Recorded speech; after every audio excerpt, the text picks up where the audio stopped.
नमस्कार, मैं हूं प्रीति रघुनंदन और आप देख रहे हैं कच्चा चिट्ठा। आज हम आपको दिखाएंगे कैसे यूरोप पर युद्ध का संकट सिर्फ 14 दिनों तक ही टला है, कैसे अमेरिका की एक भूल रूस और यूक्रेन के बीच कुछ दिनों बाद एक नई जंग का कारण बन सकती है, और आज हम आपको ये भी दिखाएंगे कि पड़ोसी देश पाकिस्तान में राजनीतिक संकट किस कदर गहरा गया है। हम आपको बताएंगे कि आखिर क्यों इमरान खान को अपनी कुर्सी बचाने के लिए शी जिनपिंग की शरण में जाना पड़ रहा है। तो चलिए बुलेटिन की शुरुआत करते हैं और सबसे पहले बात करते हैं रूस और यूक्रेन के बीच जारी संघर्ष की।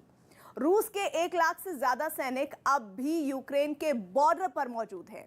रूस के टैंक यूक्रेन की ओर मुंह किए हमला करने को तैयार है, लेकिन फ्रांस और जर्मनी की मध्यस्थता में दोनों देशों के बीच एक मीटिंग हुई है। पेरिस में हुई इस मीटिंग में रूस और यूक्रेन सीज फायर पर राजी हो गए, लेकिन आपको यह जानकर हैरानी होगी कि यह सीज फायर सिर्फ 14 दिनों तक ही बरकरार रह पाएगा। अमेरिका ने कुछ ऐसा कर दिया जिससे रूस एक बार फिर बिदक जाएगा।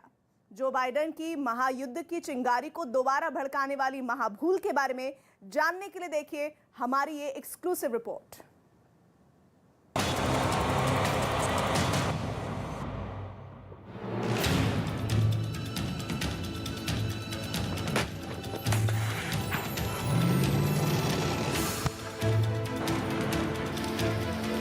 О том, что независимо от разночтений по Минскому перемирие должно соблюдаться безусловно.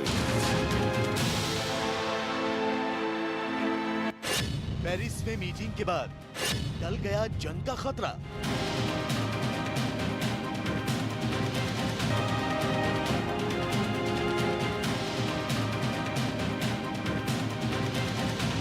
Underscore that Russian soldiers sent to Ukraine at the behest of the Kremlin will face fierce resistance. Whether they choose the path of diplomacy and dialogue, whether they decide to renew aggression against Ukraine, we're prepared either way.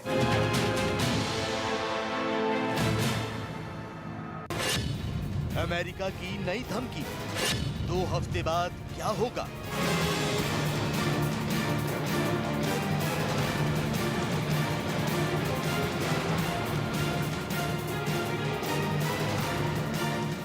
A scenario of destabilization of Ukraine.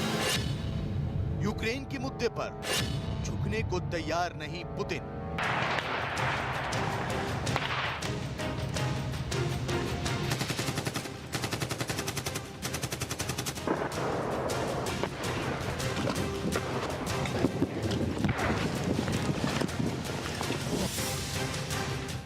Ukraine की सीमा पर रूस के 1 लाख से ज्यादा सैनिक तैनात हैं।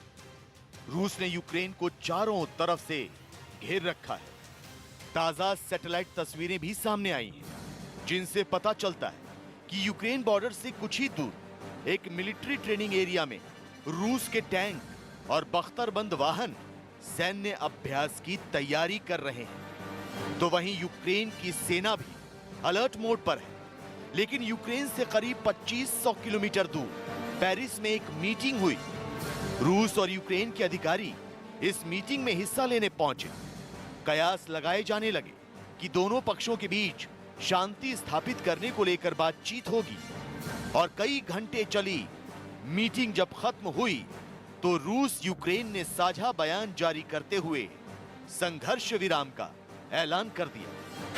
बुधवार को पेरिस में 8 घंटे तक चली मीटिंग में रूस और यूक्रेन सीज फायर पर सहमत हो गए। इस मीटिंग में रूस और यूक्रेन के अलावा फ्रांस और जर्मनी के अधिकारी भी शामिल हुए। फ्रांस और जर्मनी ने इस सीज फायर में अहम रोल निभाया।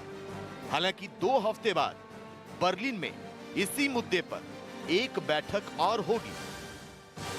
Напруженої ситуації навколо кордонів України це є дуже важливим. Договорились о том, что независимо от разночтений по Минскому перемирие должно соблюдаться безусловно.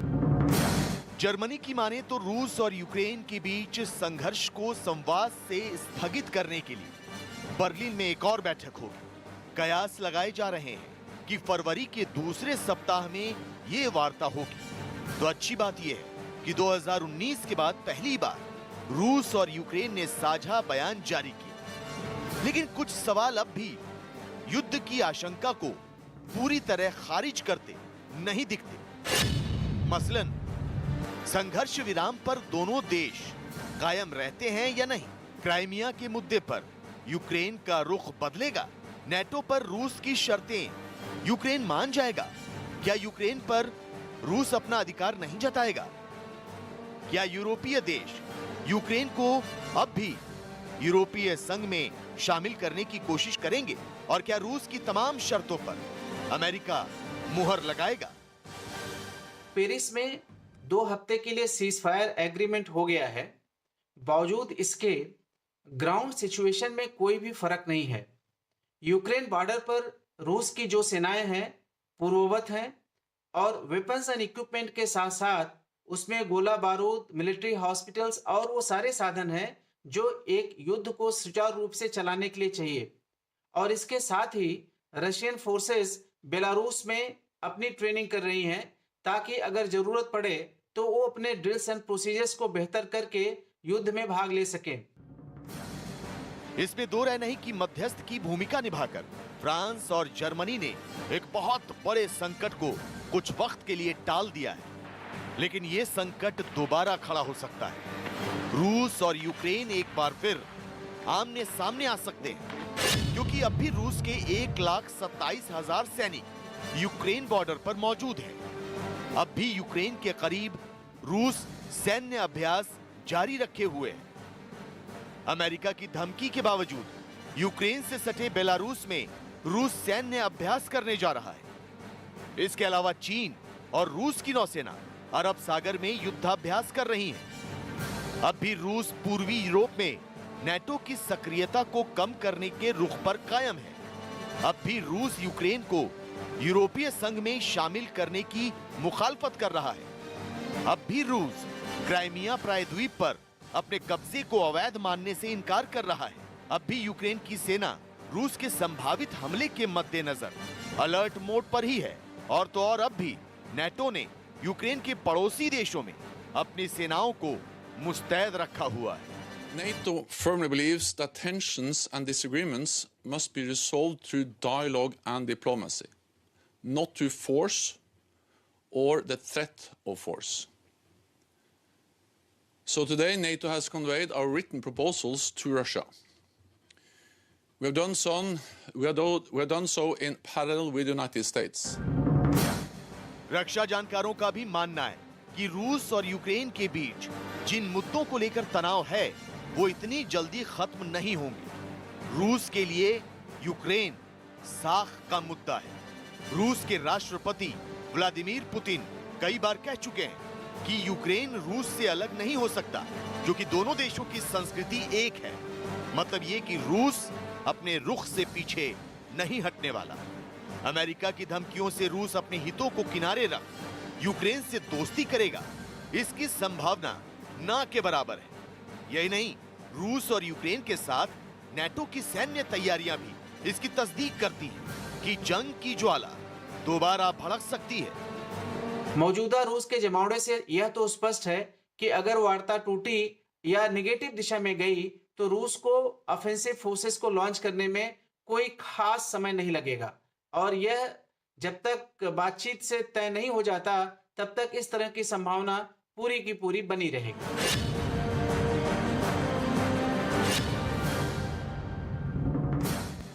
रूस और यूक्रेन की अपनी अपनी वजहें हैं एक दूसरे की मुखालफत करने की, लेकिन इन दो देशों के बीच तनाव कम भी हो सकता है अगर इस तनाव को कम करने के लिए मध्यस्थ ईमानदारी से प्रयास करें।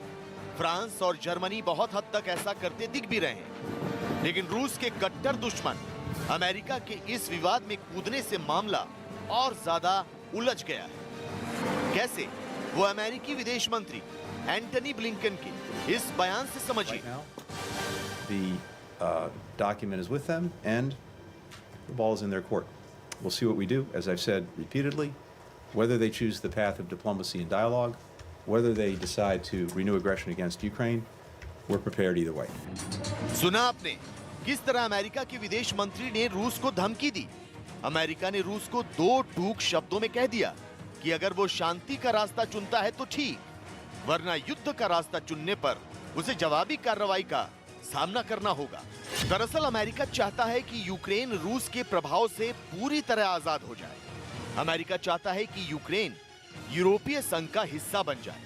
अमेरिका चाहता है कि वो यूक्रेन को रूस के खिलाफ इस्तेमाल करे। अमेरिका अपनी सुपर पावर वाली छवि को बरकरार रखने के लिए इस मुद्दे पर जबरदस्ती रूस पर दबाव बनाने की कोशिश कर रहा है। वो अमेरिका ही है जो नेटो सेनाओं का इस्तेमाल रूस के खिलाफ करना चाहता है, जबकि रूस ने पहले ही कह दिया है कि वो अमेरिकी प्रतिबंधों से डरने वाला नहीं है। वो यूक्रेन के मामले में भी यूएस के प्रति फ्रांस, जर्मनी, इन देशों का सहयोग कितना मिल पाएगा यह कहना मुश्किल है। आमतौर पर नाटो कंट्रीज में यूएस अपने दबदबे की वजह से अपने सदस्य देशों को अपनी बात मनवाने के लिए बाध्य करता है, लेकिन अब स्थिति बदल गई है। शायद ज्यादातर देश समझने लगे हैं कि अब यूएस के अंदर न तो वो पॉलिटिकल विल है, न वो कैपेसिटी है कि वह अपने साथ साथ दूसरों की रक्षा में सामने आ सके, और इसलिए आगे आने वाले समय में जो भी डेवलपमेंट्स यूक्रेन में होंगे वो बहुत ही रोचक होंगे। रूस यूक्रेन तनाव के बीच अमेरिका ने यूक्रेन को स्ट्रिंगर और जेवलिन मिसाइलें भेजी हैं। अमेरिकी विमान यूक्रेन पहुंच चुका है। इससे जुड़ी कुछ तस्वीरें पेंटागन ने ट्विटर पर साझा भी की हैं। ऐसे में सवाल ये कि एक तरफ तो अमेरिका रूस और यूक्रेन के बीच शांति स्थापित करने की बात कर रहा है, तो दूसरी तरफ घातक मिसाइलें भी यूक्रेन को दे रहा है, जबकि जो बाइडेन को अच्छी तरह मालूम है कि पुतिन उनके इस रवैये से और ज्यादा नाराज हो सकते हैं। यूक्रेन के साथ संवाद की कोशिशों पर पानी फिर सकता है। आपको बता दें कि अमेरिका ने 300 जेवलिन मिसाइलों को यूक्रेन भेजा है। जेवलिन अमेरिका में बनी हुई एंटी टैंक मिसाइल है। ये मिसाइल अपने लक्ष्य को साधने के लिए इंफ्रारेड तकनीक का इस्तेमाल करती है। इस मिसाइल को टैंकों के खिलाफ सबसे अधिक प्रभावी माना जाता है। जेवलिन मिसाइल का इस्तेमाल इमारतों और दुश्मन के अड्डों को उड़ाने के लिए भी किया जाता है। जेवलिन के अलावा यूक्रेन को अमेरिकी स्ट्रिंगर मिसाइलें भी दी गई हैं। ये मिसाइल हवा में उड़ते लो फ्लाइंग ड्रोन और हेलीकॉप्टर को मार गिराने में सक्षम है। स्ट्रिंगर मिसाइलों को कंधे पर रखकर आसानी से फायर किया जा सकता है। रूस को जोरदार जवाब देने के लिए अमेरिका यूक्रेन को एयर डिफेंस सिस्टम भी देने जा रहा है, और अमेरिका पहले ही $60 करोड़ के हथियार यूक्रेन को दे चुका है। बाइडेन ने ऐलान किया है कि संकट की इस घड़ी में अमेरिका यूक्रेन के साथ कंधे से कंधा मिलाकर खड़ा है, लेकिन जाने अनजाने अमेरिका रूस को उकसाने का काम भी कर रहा है। स्ट्रिंगर मिसाइल्स जो कि सरफेस टू एयर मिसाइल है और जेवलिन मिसाइल जो कि एंटी टैंक मिसाइल है, ये भी अमेरिका ने यूक्रेन को सैकड़ों की संख्या में प्रोवाइड कराई है। अभी हाल के समय में ही अमेरिका ने यूक्रेन को $600 मिलियन वर्थ के मिलिट्री असिस्टेंस को दिया है, और ये स्पष्ट रूप से दिखाई देता है कि अमेरिका हो या उसके जो यूरोपियन एलाइज हों, इस बात को बहुत अच्छी तरह से समझ रहे हैं कि रशिया के राष्ट्रपति व्लादिमीर पुतिन के साथ कोई भी नेगोशिएशन पोजीशन ऑफ स्ट्रेंथ के साथ ही किया जा सकता है। और इसी वजह से अमेरिका और नेटो कंट्रीज यूक्रेन को लगातार मिलिटरली इक्विप करने की कोशिश कर रहे हैं। लगातार यूक्रेन की जो पोजीशन ऑफ स्ट्रेंथ है उसको मजबूत बनाने की कोशिश कर रहे हैं, और साथ ही साथ अमेरिका स्वयं अपनी जो फोर्सेस हैं उसको भी वो हाई अलर्ट मोड में रखे हुआ है। अमेरिका ने 8,500 अपने कम्बैट रेडी ट्रूप्स को हाई अलर्ट मोड में रखे हुआ है। 21 जनवरी 2022 को जेनेवा में अमेरिकी विदेश मंत्री एंटनी ब्लिंकन और उनके रूसी समकक्ष सर्गेई लावारोव के बीच बातचीत का कोई सार्थक नतीजा नहीं निकल सका था। अमेरिका को उसी वक्त इस मुद्दे से अपने कदम पीछे खींच लेने चाहिए थे। अमेरिका को अपने दूसरे सहयोगी देशों के जरिए रूस और यूक्रेन के बीच विवाद को सुलझाने की कोशिश करनी चाहिए थी, लेकिन अपनी पावर दिखाने के लिए सुपर पावर शायद कुछ ज्यादा ही बेताब था। ऐसे में जानकारों का मानना है कि रूस और आक्रामक हो सकता है। चीन के साथ मिलकर रूस अमेरिका को घेरने की नई रणनीतियां बना सकता है और दुनिया शीत युद्ध के भंवर में फंस सकती है। लेकिन ये स्पष्ट रूप से दिखाई देता है कि वर्तमान समय में पूरे विश्व में रणनीतिक अनिश्चितता बढ़ती जा रही है। एक तरफ जहां अमेरिका और उसके एलाइज और पार्टनर्स हैं, वहीं दूसरी तरफ चाइना, रशिया, ईरान और नॉर्थ कोरिया जैसे राष्ट्र दिखाई देते हैं। और ये जो पूरा विश्व है एक नए शीत युद्ध की तरफ बढ़ता हुआ दिखाई देता है, ये बात बिल्कुल स्पष्ट है। अमेरिका ने अपने 2018 की नेशनल सिक्योरिटी स्ट्रेटजी में इस बात को स्पष्ट रूप से स्वीकार किया था कि आने वाले समय में 21वीं सदी में अमेरिका के जो सबसे बड़े स्ट्रेटजिक राइवल हैं वो चाइना और रशिया होंगे। और चाइना और रशिया को अमेरिका ने अपना जो स्ट्रेटजिक राइवल संयुक्त रूप से माना था। तो जाहिर है कि आने वाले समय में चाइना और रशिया संयुक्त रूप से अमेरिका की हेजीमोनी को चैलेंज करने की कोशिश कर सकते हैं। फिलहाल यूक्रेन बॉर्डर पर रूस के टैंक शांत हैं। रूस की सेना भी ज्यादा हलचल नहीं कर रही, लेकिन अंदर ही अंदर जंग की आग अब भी धधक रही है। वर्चस्व की इस लड़ाई में यूक्रेन कहीं पीछे छूट चुका है। आमने सामने है तो अमेरिका और रूस।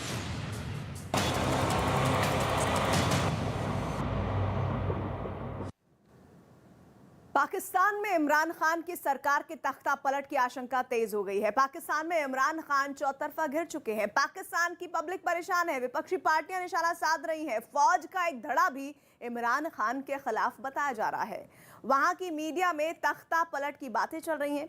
ऐसे मुश्किल हालात में नियाजी 3 फरवरी को चीन दौरे पर जा रहे हैं। पीएम बनने के बाद इमरान चौथी दफे चीन जाने वाले हैं। बड़ा सवाल ही है कि क्या चीन जाकर इमरान खान शी जिनपिंग से नया कर्ज मांगने वाले हैं या फिर सत्ता में बने रहने की भीख। चीन जाकर इमरान खान को क्या करना है, अपने आर्मी चीफ बाजवा से मिलकर इसकी ट्यूशन भी ले चुके हैं इमरान खान। शी जिनपिंग की शरण में जाकर नियाजी को क्या मिलने वाला है, इस पर यह रिपोर्ट देखिए।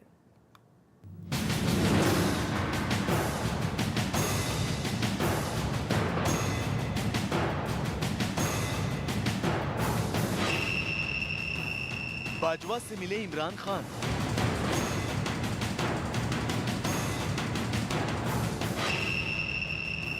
मुलाकात हुई, क्या बात हुई?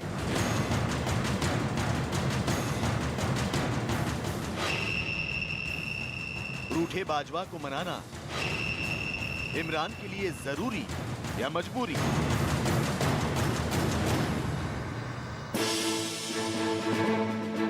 पिछले 48 घंटे से इन तस्वीरों की पूरे पाकिस्तान में चर्चा है। इमरान खान से पाकिस्तान सेना प्रमुख अमर जावेद बाजवा का मिलना इंटरनेशनल हेडलाइन बना हुआ है। चर्चाएं फिर से जोर पकड़ चुकी हैं कि पाकिस्तान में एक बार फिर से तख्ता पलट हो सकता है, क्योंकि पाकिस्तान की सेना का अब इमरान खान की सरकार से मोह भंग हो चुका है। बाजवा और नियाजी के बीच बढ़ी दूरी से विपक्षी दलों के साथ साथ पाकिस्तान की आवाम को भी भरोसा हो चला है कि कप्तान पवेलियन लौटने वाले हैं।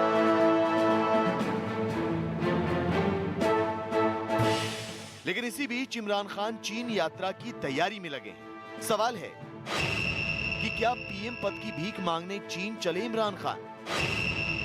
क्या अब चीन बचाएगा नियाजी की कुर्सी? इमरान को क्या मदद देंगे शी जिनपिंग? इमरान खान विरोधियों को चीन से चित करने की कोशिश में है। चीफ ऑफ आर्मी स्टाफ और DGISI भी शरीक हैं। मुलाकात में वज़ीर-ए-आज़म के दौरा चीन के हवाले से उमूर और मुल्क की सलामती की सूरत हाल पर तबादला ख्याल किया जा रहा है। आतिफ भट्ट से तफसीलात लेंगे। जी आतिफ भट्ट, बताइएगा इस मुलाकात का अहवाल। जी, वज़ीर-ए-आज़म इमरान खान के दौरे चीन की तैयारियों से मुतल्लिक आला सतही इजलास जो है वो जारी है। वज़ीर-ए-आज़म हाउस में इजलास में आर्मी चीफ और DGISI जो हैं वो भी शरीक हुए हैं। आला अस्करी और जो सिविल क़यादत है वो इस इजलास में मौजूद रही है। चीन का जो दौरा है उससे मुतल्लिक अहम अमूर पर मुशावरत की गई है। नियाजी खान पर फिलहाल बेहिसाब प्रेशर है।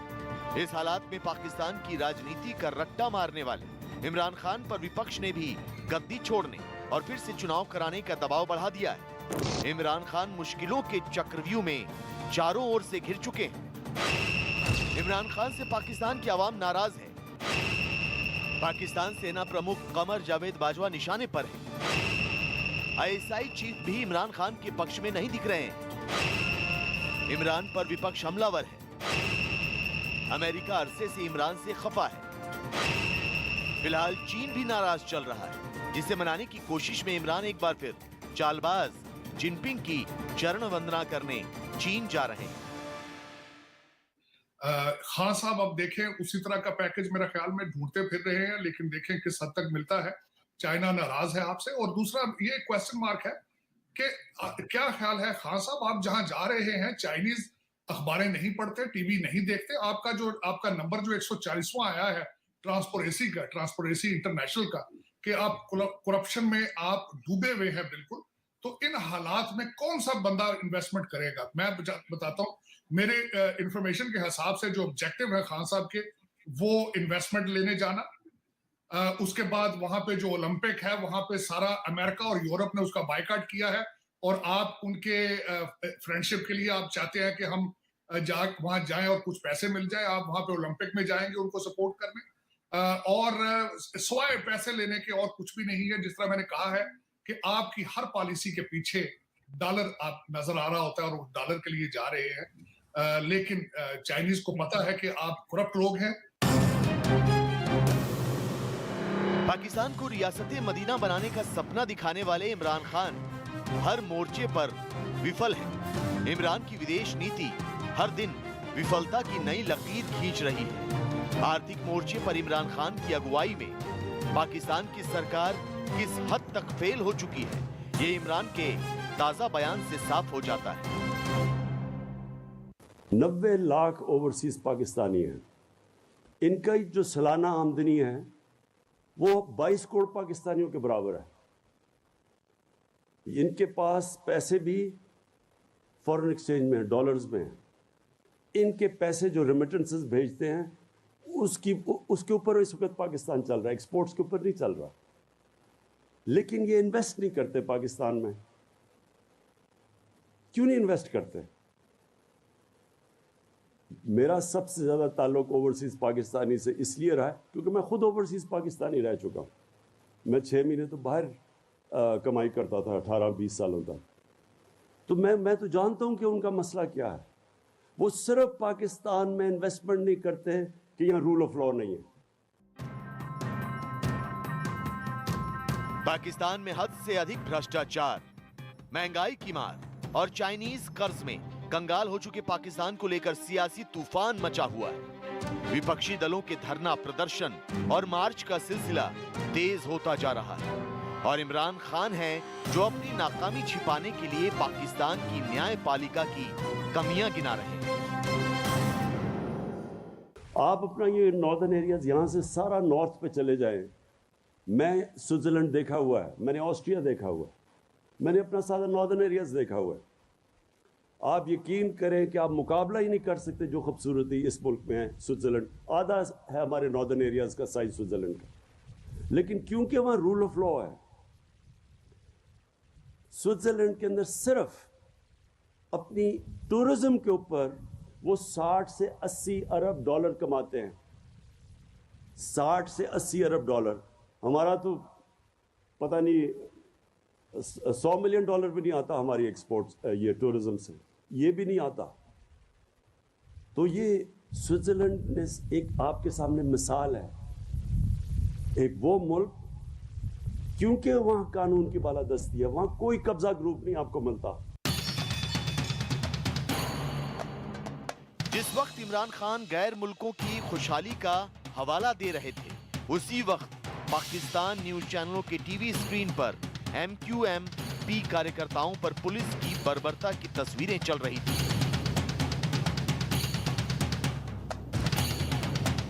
देखिए कैसे जब MQM-P ने कराची में रैली निकाली तो पुलिस ने लाठीचार्ज कर दिया।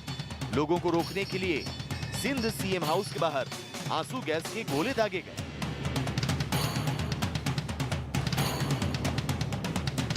सिर्फ कराची ही नहीं, इस्लामाबाद के राजनीतिक गलियारे में भी जबरदस्त हलचल है। विपक्षी दल इस बात की रणनीति बना रहे हैं कि कैसे इमरान खान की सत्ता से विदाई हो। इसके साथ ही पाकिस्तान की विपक्षी पार्टी PMLN की नेता और नवाज शरीफ की बेटी मरियम नवाज भी पाकिस्तान में इमरान खान के खिलाफ बड़ी बड़ी रैलियां कर रही हैं। इतना ही उनका जादू टोना सक्सेसफुल है, हिसाब किताब सक्सेसफुल है, वो जो जंतर मंतर जिसको कहते हैं वो सक्सेसफुल है, तो वो अवाम की भलाई के लिए क्यों इस्तेमाल नहीं होता? वो जो जिन्नात की असिस्टेंस है या जंतर मंतर जो हैं वो सिर्फ अहम तरीन तकर्रियाँ करने के लिए ही क्यों इस्तेमाल होते हैं? वो इस चीज़ के लिए इस्तेमाल क्यों नहीं होते कि आवाम से महंगाई का बोझ कम किया जाए? आवाम का अगर इतना ही कामयाब है वो तरीक़ाकार, तो वो फिर आटा सस्ता करो, उससे चीनी सस्ती करो, उससे पेट्रोल सस्ता करो, उससे डीजल सस्ता करो। इमरान खान के लिए सबसे बड़ी मुसीबत हैं मौलाना फजलुर रहमान। मौलाना 23 मार्च को इमरान सरकार के खिलाफ महंगाई मार्च निकालने वाले हैं। मौलाना का मार्च इमरान खान के लिए कितनी मुसीबतें लेकर आता है, इससे इमरान खान अच्छी तरह से वाकिफ है। ताज्जुब इस बात पर है मुझे कि आज फिर उसने रियासत मदीना की बात की है। एक बदकिरदार इंसान किस मुंह से रियासत मदीना के मुकद्दस नाम का नाम लेता है? और फिर अजीब बात यह है, कभी कहता है रियासत मदीना मेरा आइडियल है, कभी कहता है कि चाइना का निज़ाम बहुत बेहतर है, कभी कहता है अमेरिका का निज़ाम वो आइडियल है, कभी कहता है ईरान का निज़ाम यहाँ होना चाहिए। पहले तो इसको मालूम होना चाहिए कि पाकिस्तान है और पाकिस्तान का निज़ाम पाकिस्तान के आईन ने तय किया है। खबर है कि इमरान खान मौलाना की महंगाई मार्च से हलकान है, इसलिए मौलाना के मार्च से करीब 1.5 महीने पहले 3 फरवरी को नियाजी बीजिंग पहुंचकर जिनपिंग से रहम की भीख मांगने वाले हैं, चीन से मदद की गुहार लगाने वाले हैं। सपोर्ट अगर मिल पाता है तो वो भी पाकिस्तान में बड़ी बात होगी। और सबसे बड़ी बात कि अगर पाकिस्तान आर्मी किसी की इस समय सुनेगी तो वो है चाइना की, क्योंकि उससे रिलेटेड डेवलपमेंट अटकी हुई है, उससे रिलेटेड काफ़ी सारा सपोर्ट अटका हुआ है, जिसको कि पाकिस्तान लेना चाहेगा, पाकिस्तान आर्मी लेना चाहेगी। इमरान खान पॉलिटिकली दिखा पाएंगे अपने देश को अगर वो किसी भी तरह का कोई इकोनॉमिक पैकेज अपनी कंट्री के लिए लाते हैं, तो यस, उनका सर्वाइवल चाइना विजिट में काफ़ी इंटरेस्ट रखेगा।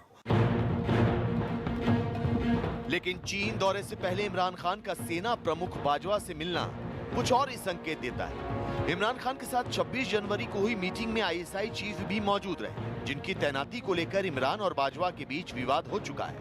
ऐसे में बड़ा सवाल यह है कि क्या इमरान खान बाजवा से मिलकर अपने गिले शिकवे दूर करने की कोशिश में है?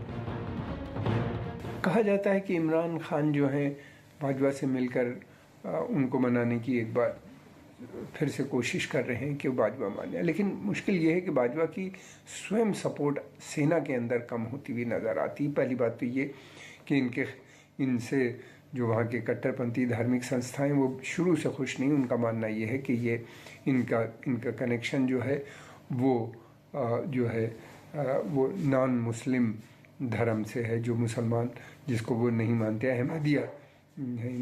इनका कहना यह है कि ये सुन्नी धर्म से जो मुसलमान हैं, जो कि सुन्नी अकीदे को मानते हैं।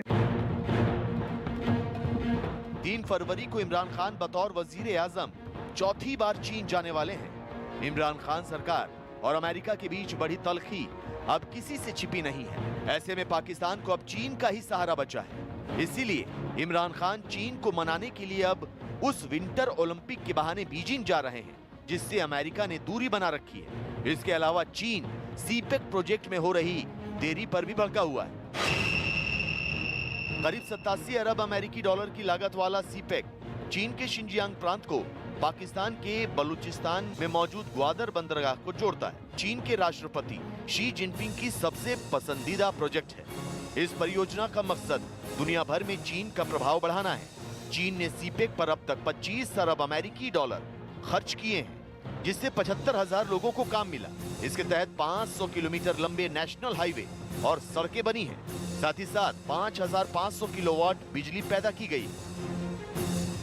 सीपेक से रिलेटेड अगर पाकिस्तान की सिचुएशन देखी जाए तो पाकिस्तान गवर्नमेंट की हार है, पाकिस्तान एज अ कंट्री हारता है, पाकिस्तान की इकोनॉमी को कोई गेन नहीं है, उल्टा लॉसेस हैं। ये सारी चीज़ें मद्देनज़र रखते हुए अगर पाकिस्तान का स्टैंड देखा जाए तो वो इस समय सीपेक को रिव्यू करना चाहेगा। और मुझे लगता है कि चाइना विजिट के दौरान इमरान खान इससे रिलेटेड अपनी चीज़ों को कुछ क्लैरिफाई करेंगे, इसको किसी ना किसी तरह पाकिस्तान के फेवर में लाना चाहेंगे।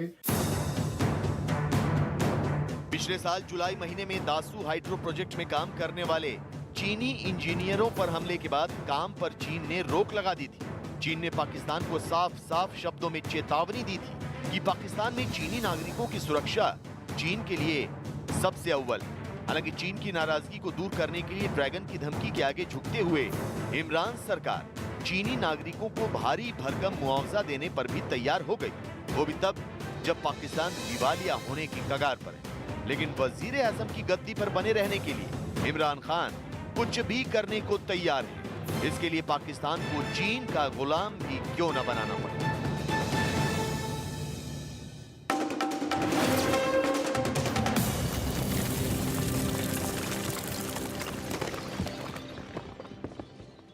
के धनबाद में कुछ कांग्रेस कार्यकर्ताओं ने कालिक पोत दी।